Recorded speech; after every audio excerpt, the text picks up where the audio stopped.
Fantastic. So if I going through what we're going through right now, we've had the first lockdown, and Yeah, initially when the first lockdown happened, there was immediate panic, and from a insurance perspective, I could see that people were not renewing their insurances. They weren't sure whether they were going to be around.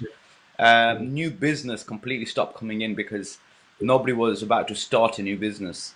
But yeah, existing businesses went through a patch where they didn't know if they were going to be around in April or May or June, and therefore quite a few paused their insurances or put off their renewals. We've seen a lot of businesses go bust. We've seen a lot of yeah. businesses go under. What sort of trend have you seen or have you experienced over the past 6 months, let's say? Well, one of many, I presume, are going to be great questions, Abid. The first, if we look at sector specifics, and then we'll look at uh, the general sentiment of those who are in the M&A or rather selling their business or buying a business. In terms of sector, there were two key sectors that have been very, very resilient and actually have probably done better than they would have done without without lockdown. So the first is tech. So tech has we we sold a company to an international acquirer about 3 weeks ago, and we have another one on the books. Tech is doing phenomenally well. I don't just mean the likes of Zoom or the other brand names we know. Tech in terms of overall IT connectivity. So by that I mean cybersecurity. Businesses that are in cybersecurity are doing very, very well and are being snapped up. So that's the first key sector is tech. The I second is suppose healthcare. that's because every business now is going online, whereas Absolutely. before your physical premises and security was essential. Now your online presence and its security is paramount. Massive, massive. There are clients who I have, and they have shut down their physical presence and moved online. It's done better for them. The natural then question is, well, Guvvy, we used to have a alarm on our house. We used to have PIR sensors everywhere.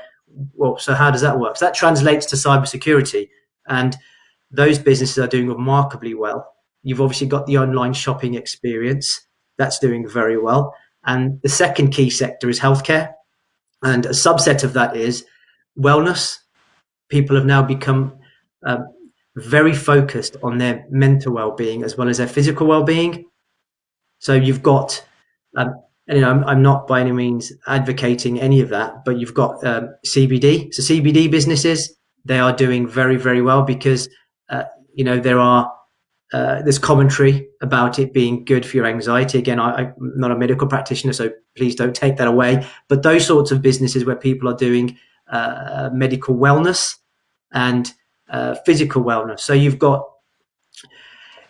dumbbells. I mean, to use an example, dumbbells. The price of dumbbells has probably shot up by 100% over the last eight or Yes, nine yes. months because Gym more equipment is people are home. available Yeah, yeah, so widely now. Everyone buying and selling gym equipment.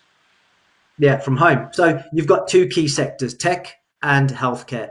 The obvious sector that isn't doing very well is retail, and because if you take a retail company, its its focus is property. To use an example, McDonald's. McDonald's isn't a fast food business; it's a property business. They own the freehold of most of their locations around the world.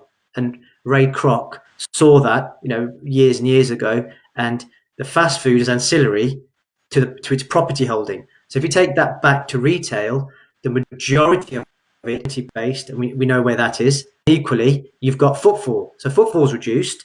You've got property that's the majority of its assets on its balance sheet. So the question for retail is, can it go from a not to a hot sector? And there are debates abound on the internet about how to create an experience or how to presence to the bricks and mortar presence. So I think you've got tech and healthcare as shining lights, and you've got unfortunately retail that isn't doing as well as it used to.